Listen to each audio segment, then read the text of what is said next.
The police came to our house at 3 in the morning. I still remember the look on my mom's face when she opened the door. Confused, half asleep, then scared. "We found your son's laptop at the scene," one officer said. "We need to ask you a few questions." I was standing behind her, frozen. They didn't know I was alive. They thought I had gone missing like the others. My dad kept asking, "What scene? What happened?"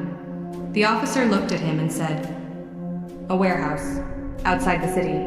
It was full of cameras, chains, and blood." That was the moment I knew I had gone too far. It all started with one link on the dark web. Just one. I thought it was fake, some creepy game or prank. But the deeper I went, the more real it got.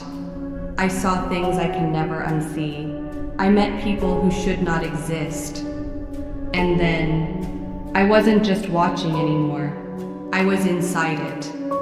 And the worst part, they're still watching me. I wasn't trying to find anything evil. It started out of boredom, honestly. I was just a regular college student stuck in my dorm with nothing to do.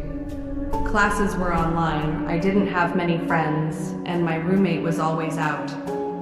So, I spent most nights scrolling Reddit, watching YouTube videos, and going down weird internet rabbit holes. One night, I came across a thread. "What's the scariest thing you've seen on the dark web?" The replies were insane. Stories about hidden chat rooms, strange websites, even live streams no one could explain. Most people said it was fake, but some claimed it was real. That thread led me to another, and then another. Soon I was on 4chan, digging through posts and copy-pasted .onion links. It felt like a secret world, like digital treasure hunting. At first, I told myself it was just for fun, just exploring. I even joked about it with a guy in my class, and he dared me to try one of the links. "You won't do it," he laughed. I wanted to prove I wasn't scared. So I downloaded Tor. I clicked the links. I kept going deeper. At first it was boring, just random shops, sketchy pages, and weird usernames. But then I found it. A plain link, no title, just random letters and numbers. Something about it felt wrong. I wish I'd closed the browser right then. I wish I never tried to prove anything. But I clicked it. And that one click, it changed everything. Getting on the dark web wasn't as hard as I thought. I followed a guide someone shared on Reddit. First, I downloaded something called the Tor browser. It's like Chrome, but it hides your IP address and lets you access hidden websites with .onion at the end. I disabled my antivirus like the guide said, big mistake, and set my VPN to a random country. It all felt exciting, like opening a secret door. The browser looked strange, all black, no bookmarks, and it loaded really slow. I started with something called the Hidden Wiki, a list of dark web links. Most of them were broken or led to weird stores selling fake IDs, guns, or drugs. Some pages just had creepy messages like, "You shouldn't be here." Then I found a link with no description, just random letters and numbers. Out of curiosity, I clicked it. The screen went black for almost a minute. I thought my laptop had crashed. Then a white loading bar appeared, slowly filling up. When the page finally opened, it showed a black screen with red text. "Welcome, observer." There were no buttons, just a live video feed. It showed a dimly lit room. A person was tied to a chair, blindfolded. I froze. "Is this a prank?" I whispered. Then my webcam light flickered on. I didn't touch anything. I hadn't used the camera in weeks. I quickly closed the laptop, but it didn't turn off. The screen stayed on, and suddenly a chat box popped up. "We see you." I felt cold, like someone was standing behind me. My hands were shaking as I forced the laptop shut and pulled the plug. I sat in silence, heart pounding. I told myself it was just a virus, just some hacker trying to scare me. But deep down, I knew that wasn't just a website, that was a trap. And I had walked straight into it. After that night with the webcam and the "we see you" message, I should have stopped, but something in me couldn't let go. I had to know what I had seen. Was it real, just a sick video, or something worse? I went back online, this time on my university's Wi-Fi, thinking it might be safer. I found a new link buried in an old Fortran thread. No name, just a skull emoji and numbers. I copied it into Tor. The page took forever to load. When it did, I thought I'd reached a marketplace, but not like anything I'd seen before. No drugs, no weapons, just strange listings. Cursed doll from apartment 805, $1,200. A baby's final breath, sealed in glass, $3,500. Access to a death dream, to Bitcoin. It felt like a game. I laughed nervously and clicked on one that said, "Lost Soul, free sample." It downloaded a tiny black and white image of a crying face. The file name was myregret.jpg. I didn't even open it. I deleted it instantly. But even after I closed everything, I swore I heard a soft cry through my headphones. Even though nothing was playing. Shaking, I backed out of the page. But before I could exit, another window opened by itself. A live stream. No title, no chat room. Just a grainy feed showing a cold, dark room with a single chair. Someone was already sitting in it, tied, shaking. A masked figure stood beside them. A robotic voice crackled, "Vote now! Knife or fire." Votes started coming in. Each username was just numbers. But then I saw something that made my blood run cold. Viewers, 46. Your IP visible. What? And then the person in the chair looked up. I dropped my mouse. The camera moved closer to his face. He looked just like me, same messy hair, same scar on the eyebrow. He started screaming, my scream. I knew that sound. I slammed my laptop shut. No way this was real. No way. I didn't sleep that night. But in the morning, I got an email. Subject, nice room. Attached, a photo of me, asleep, taken from the corner of my room. I threw up. I ran to the campus tech office and begged them to check my laptop. The guy just stared at the screen and said, "What? Is this folder?" It was hidden in my system drive. Inside, over 50 deep-fake images of my face, smiling, crying, sleeping, none of them I'd ever taken. Below that, a Bitcoin wallet with the name Auction Item Number 77, active bidding. They were selling my face, my life, and someone was winning. That night, I got one more message, sent from an encrypted email. "You made the wrong click. You're not a viewer anymore. You're the content."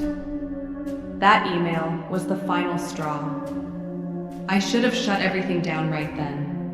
I knew I should have, but I couldn't. I had to know what was going on. I had to find out who was doing this to me. So I went back to the same site, the Red Room. The live feed had changed. The screen now showed a hallway. No people, just dim lights flickering. The sound was the worst part. The silence. A quiet hum that felt like it was vibrating through my bones. Suddenly, the lights flickered again, and a message flashed across the screen. "You're next."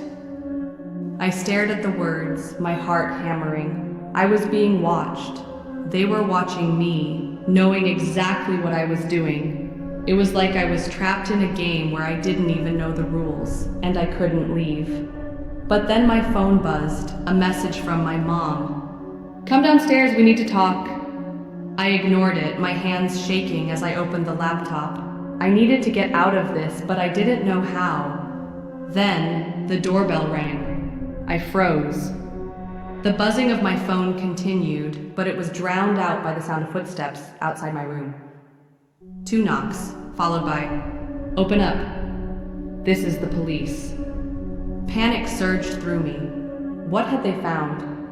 Was it about the pictures, the emails, or was it something worse? I hesitated, then stumbled downstairs. My mom was standing by the door, staring at the officers. Her face was pale, and she looked like she had seen a ghost. "We found your son's laptop at the scene," one officer said, his voice sharp and cold. "We need you to come with us. There are questions." I couldn't breathe. The scene? What scene? The warehouse? Was that where the live feed had been broadcast from? "What do you mean?" my dad asked, his voice shaking. The officer didn't answer him directly. Instead, he turned to me. "Your name was on a list we found, and we need to know how your laptop ended up at the scene of an investigation. This is serious." I opened my mouth to speak, but nothing came out. My mind was racing, trying to connect the dots, but I couldn't. I hadn't even realized they were monitoring me, watching everything I did. "I don't know anything about this," I said, my voice cracking. It didn't feel real. None of this felt real. "We need your full cooperation." The officer's voice was steady, but his eyes were hard. My mom was crying now, shaking her head. She didn't know what was going on, and I couldn't explain it to her. How could I? How could I tell her that a group of people online was targeting me, messing with my life, turning it into something twisted? But before I could say anything else, another officer stepped forward, holding a small envelope. He handed it to my mom. She opened it slowly, her hands trembling. Her face turned white as she looked at me with wide, horrified eyes. Inside the envelope was a photo of me, asleep, taken from inside my own room. I couldn't breathe. They were here. The officer spoke again. "We'll need to take you down for questioning. It's the only way to clear this up." But I couldn't think. My mind was in a fog. I was trapped in a nightmare. I looked at my parents, but they were too scared to even move. "I didn't do this," I whispered, barely able to speak. The world felt like it was closing in on me. The officers left, saying, "We'll be in touch." The police were gone, but the unease lingered like a heavy fog. My parents didn't understand what had just happened. I couldn't explain it to them. How could I? They would never believe me. But what the officers had said haunted me. Your name was on a list. And what was that photo? Taken from inside my room? I knew that they were watching me, but it was different now. This wasn't some digital ghost haunting my screen. This was real. This was my life. That night, I didn't sleep. I sat at my desk, my laptop in front of me, the screen dark. My hands hovered above the keyboard, torn between wanting to find answers and fearing what would happen next. But I had to. I had no choice. I opened Tor again, the familiar dark browser, loading slowly. Each click felt like a mistake, but there was no going back now. I tried to stay calm, but then the screen flickered, and my heart skipped a beat. A new link. I hadn't seen it before. No skull emoji. Just the words. Endgame. Escape or become. I hesitated. Something about it felt wrong, but I clicked anyway. It took me to a new page, a countdown timer. It was already at 12 minutes. Before I could process what I was seeing, a chat window popped up. "We see you. We know you're here." The words appeared, slow, deliberate. I froze. The cursor flickered, as if they were controlling it now. The light above my desk buzzed faintly. I looked at my webcam. The little green light was on. I hadn't turned it on. My pulse raced as I ripped the laptop off the desk, throwing it across the room, smashing the screen against the wall. I ran out of my room, slamming the door behind me, gasping for air. But it didn't matter. I could still hear the faint buzzing of my phone. I picked it up, but it was too late. Another email, the subject line, "Your life is the price." This time there was no message, just an attachment, a video. My hands shook as I opened it, dreading what I might see. It was a shaky, grainy clip. My room, filmed from behind the door. The camera zoomed in on my desk, then slowly turned toward my bed. It was a clear view of me sleeping, my face barely visible in the dark.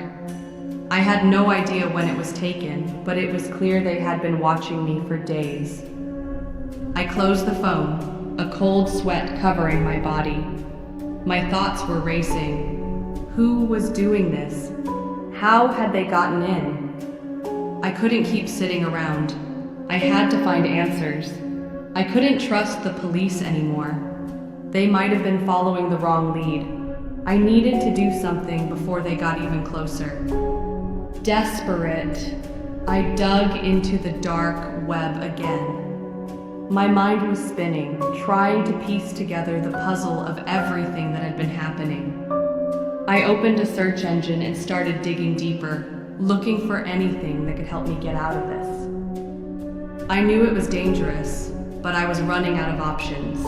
I tried searching for how to stay anonymous on the dark web, anything to cover my tracks. But then I found something even more terrifying. A thread titled, "People You Don't Want to Know Are Watching You." Curious and horrified, I clicked on it. The thread had a list of usernames, all accompanied by specific times, locations, and disturbing messages. But what caught my eye was the date. Today. There was a post with my full name, my city, and what I had been doing online.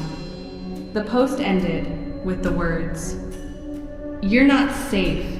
You're not anonymous." I could feel the panic setting in again. Had they already tracked my location? Was my IP address compromised? Before I could process any further, my phone buzzed again. I nearly jumped out of my skin. "We've been watching you. We know your next move."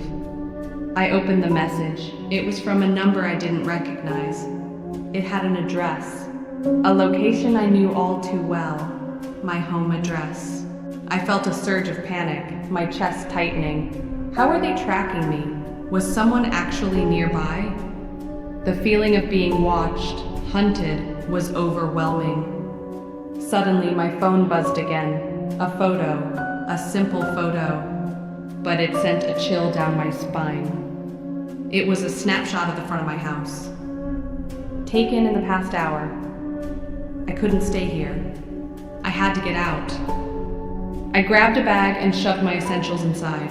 Just the basics, nothing more. My wallet, my ID, my phone. But as I moved toward the door, I froze. The front door creaked. I turned toward it. A knock.